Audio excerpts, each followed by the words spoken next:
So guys actually ఈ season లో దోమలు బాగా ఎక్కువైపోతున్నాయి కదా. సో అందుకే నేను ఒక హోమ్ మేడ్ స్ప్రే తయారు చేయబోతున్నాను.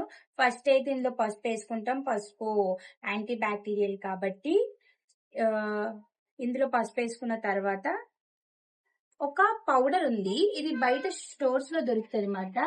ఈ పౌడర్ కొంచెం చాలా పవర్ఫుల్ మాట. ఇది కొంచెం వేసుకున్నా సరే ఏ దోమలైనా సరే చచ్చిపోతాయి. హిట్ పౌడర్ లాంటిది ఇది. సో ఇదంతా బాగా మిక్స్ చేసిన తర్వాత బాల్స్ తీసుకొని ఇందులో పెట్టుకొని హ్యాండ్స్ వాష్ చేసుకొని వస్తాను నేను ఈలోగా. సో గైస్ మనం తయారు చేసిన లిక్విడ్ అయితే ఇప్పుడు మరి చూసేద్దా. కొత్త మౌత్ ఫ్రెషనరా?